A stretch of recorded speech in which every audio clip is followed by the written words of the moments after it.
Good evening, everyone. Welcome to NTD Tonight. I'm David Zhang. Here is a preview of some of today's top stories. Houthi rebels vow revenge against the US and UK-led military strikes. The rebels have been attacking commercial ships in the Red Sea. Two recent avalanches, one in Idaho, another in California. Both disasters have claimed the lives of people in the area. With the new year ahead, money still remains a top issue for many people. We'll take a look at some expenses that could get cheaper. First, tensions grow in the Middle East. Iran-backed Houthi forces vow revenge against the US and UK warships in the Red Sea. Here's more on this developing story. Yemen's Houthi rebels vowed on Friday fierce retaliation in response to Thursday's US and UK military airstrikes. Thursday's strikes took aim at more than 60 targets in 16 different locations across Houthi-controlled areas in Yemen. The Houthis said that the attack killed at least 5 people and wounded 6. The bombardment was in response to recent Houthi-led drone and missile attacks on commercial ships in the Red Sea. They were given a final warning earlier this month. They chose to ignore it, launched a pretty massive attack on Tuesday against U.S. and coalition ships, and we responded. So they've got another choice to make. They need to know that we will stand fully prepared to defend ourselves and defend that shipping if it comes to it. Since November 2023, Houthi rebels have repeatedly targeted ships in the Red Sea, saying they are avenging Israel's offensive in Gaza against Hamas. But the Houthis have frequently targeted vessels with no clear links to Israel, disrupting a key route for global trade and energy shipments. Since the start of Israel-Hamas war, Houthis have shown support for Hamas terrorists. On Friday, tens of thousands of Yemenis gathered across the several cities to condemn the U.S. and British strikes. However, the United Nations Secretary General Antonio Guterres is demanding the Houthis to immediately end their attacks on commercial shipping in accordance with the UN Resolution 2722. The Secretary General stresses the need to avoid acts that could further worsen the situation in Yemen itself. He calls for every effort to be made to ensure that Yemen pursues a path of peace and that the work undertaken thus far to end the conflict in Yemen should not be lost. The Houthis say they would continue targeting all ships heading to Israel and warned international shipping companies against using Israeli ports. Thursday's airstrikes marks a dramatic escalation in the West's response to Houthis' assaults on international shipping, and raising further international concerns over the tensions in the Red Sea region. Now let's take a look at other top headlines. Australia said today that it provided personnel support to the US and UK in their strikes against Houthi military targets in Yemen. Denmark also said the country fully supports the strikes. Denmark is home to shipping giant Maersk. The country joined a U.S. statement last week warning the Houthis to halt their attacks on commercial shipping in the Red Sea. Maersk said earlier this month it was diverting all container vessels from Red Sea routes around Africa's Cape of Good Hope for the foreseeable future. The shipping company warned customers to prepare for significant disruption. Taiwan is gearing up for its presidential election this Saturday. The 3 men competing for the throne are trying to prove they're the best pick. Thousands of supporters attended a Thursday rally for Taiwan's ruling party, the Democratic Progressive Party. Its candidate, William Lai, is Taiwan's current vice president. Beijing wants him out, accusing him of being a separatist. Hou Yu-yi, the presidential hopeful for the Kuomintang opposition party, slammed William Lai Thursday, accusing him of supporting Taiwan's independence. Hou's party Kuomintang traditionally favors closer ties with China and denies being pro-Beijing. Zooming in on Ke Wen-je, the Taiwan People's Party candidate, Ke on Friday described himself as the person both Beijing and Washington would have no problem with. He says his bottom line for dealing with China is that Taiwan's democracy and way of life must be respected. He also stresses that China is Taiwan's most important market. Meanwhile, Taiwan's defense ministry said today it detected 5 Chinese balloons flying over the Taiwan Strait in the last 24 hours. The Iowa caucuses are just around the corner, but a polar vortex has created unfavorable weather conditions for the scheduled campaigns. Heavy snow blanketed swaths of Iowa on Friday, with blizzard warnings in effect until Saturday morning. As of Friday, multiple types of weather alerts have been activated in all 50 U.S. states due to the colder than average winter weather. These range from a weather watch, warning, or advisory. The National Weather Service said dangerously cold Arctic air will hit the U.S. heartland starting this weekend. On Friday morning, road crews in Iowa and Nebraska were struggling to keep ahead of the fast-falling snow. Despite blizzard conditions in Iowa, DeSantis made a stop in the town of Ankeny on Friday. He has visited all 99 counties and secured the backing of its governor. Campaign canvassing braved the frigid cold in a final push to get Iowans out to vote. NTD News will bring you live coverage of the 2024 Iowa caucuses this coming Monday.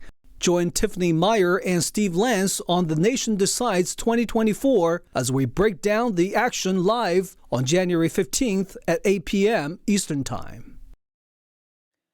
Another avalanche, this time in a remote area in Idaho. And more updates on California's avalanche that ripped through a ski resort near Lake Tahoe. Authorities said 2 men were rescued after being caught in an avalanche in the Idaho backcountry, while a 3rd man was believed to be dead. According to the Shoshone County Sheriff's Office, a rescue effort began shortly before 3 p.m. Thursday when law enforcement received a GPS alert of a possible fatality in an avalanche near Stevens Peak, close to the Montana border. A search and rescue effort began with help from the Kootenai County Sheriff's Office and the U.S. Air Force. 2 men were located and transported for medical care. The 3rd is believed to have perished at the site.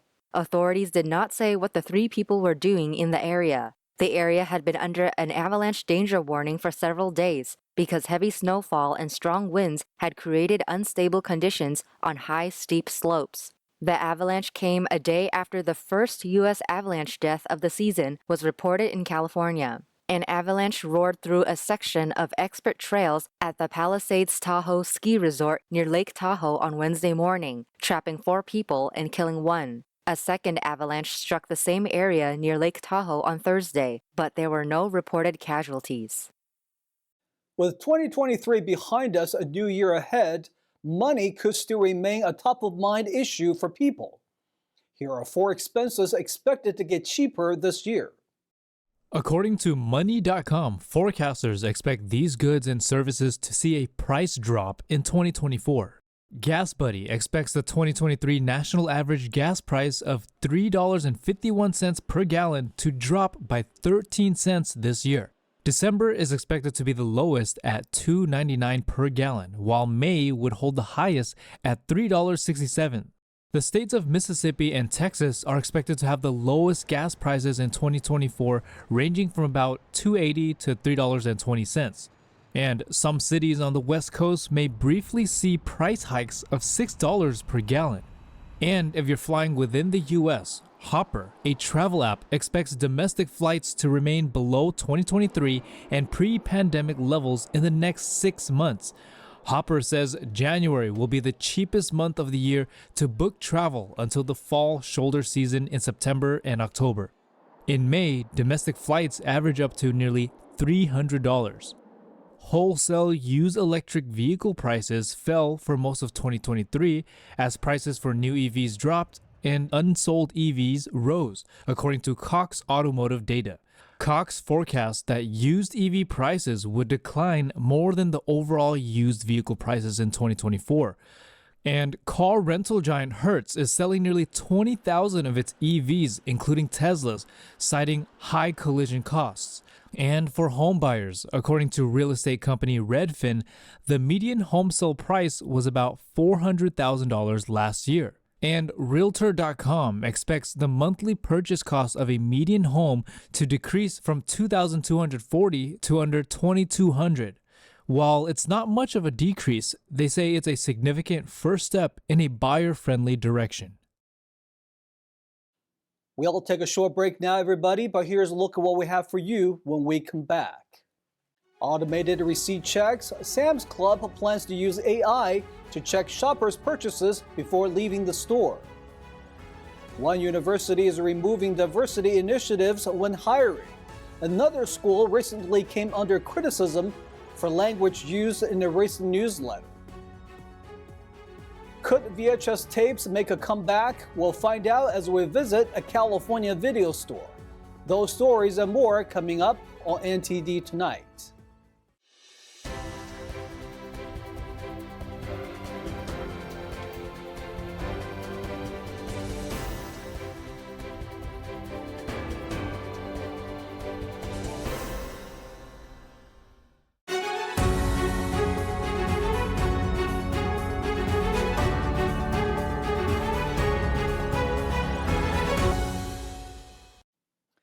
Welcome back to NTD Tonight. I'm your host, David Zhang.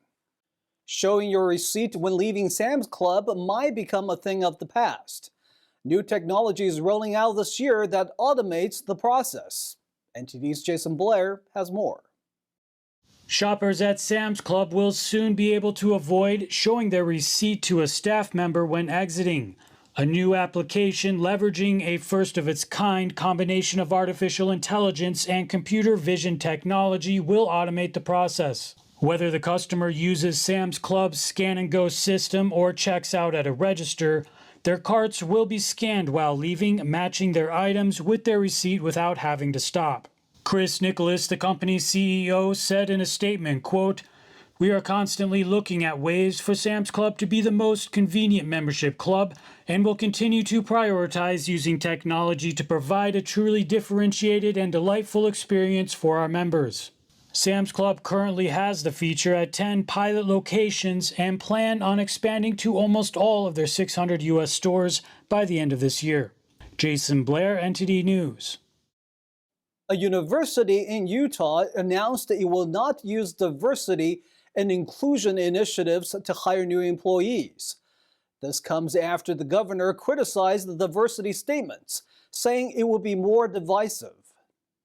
The University of Utah president announced the school will no longer be using diversity statements for hiring. In a letter, University President Taylor Randall said, "As the University of Utah strives for excellence in education, research, patient care, and service to community, we remain steadfast in our belief and actions that we must have a dedicated team of individuals from every walk of life to help us achieve that goal. As we do so, we affirm our commitment to non-discriminatory hiring practices and the well-being of our patients and campus community." The decision comes after the Utah Board of Higher Education recommended that all hiring units at the university should discontinue the use of any type of diversity statements or similar practices as part of their unit-level applicant or employee hiring processes. It echoed Utah Governor Spencer Cox, who claimed in December that diversity statements would promote divisiveness instead of inclusion. Meanwhile, at Johns Hopkins University, a January newsletter included a list of people who are categorized as, quote, privileged. But in a statement to NTD, a Johns Hopkins medicine spokesperson said the monthly newsletter used language that contradicts the values of Johns Hopkins as an institution, and that the chief diversity officer has sincerely acknowledged this mistake and retracted the language used in the message.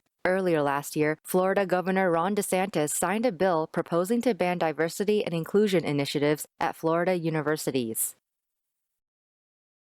A Florida school district finds itself facing a lawsuit for the removal of nearly 2,000 books from its shelves, including reference materials. NTD's Christina Corona has more on the story.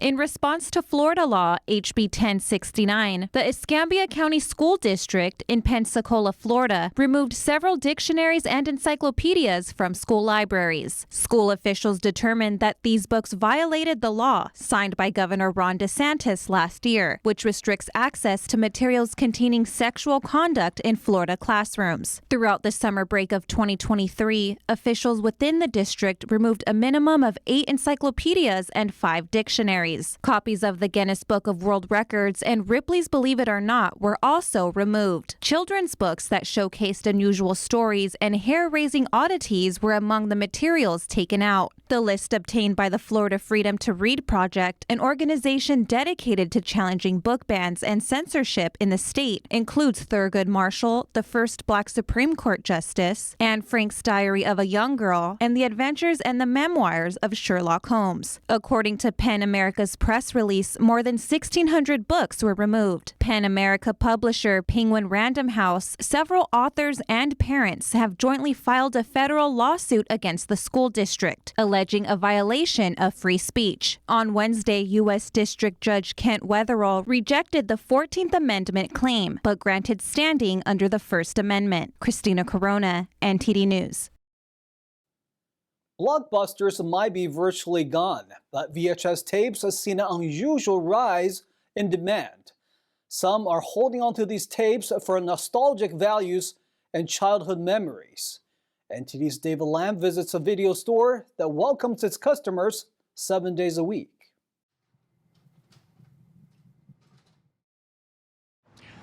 VHS tapes are making a comeback. So we're speaking to the owner of Captain Video, who's been around for decades, to find out more. Ira Belfer, who ran this time capsule of a store in San Mateo since 1985, says there's been a rise in demand for these. About a year ago, it seemed like all of a sudden people started coming in asking for VHS, which I thought was very odd, because the people that were asking for it were not older people, they were younger people. It's like, what do you know about VHS? Is popularity rewinding back? It seems to be a plot twist for some. I really don't know why they would do something like that. I was glad to see tapes go. Disc you can play around with a little more. Belfer also says people have donated their tapes to the store. People cried and said, I don't want to throw these away. Would you please take them? Happy to, no problem. And I can turn around and sell this stuff. And I only sell them for $1. I mean, I'm not getting rich off of VHS. But every now and then you'll get a gem, they'll come in over. I find a lot of movies that are still sealed. They've never been opened. On eBay, some people have auctioned their tapes for tens of thousands of dollars.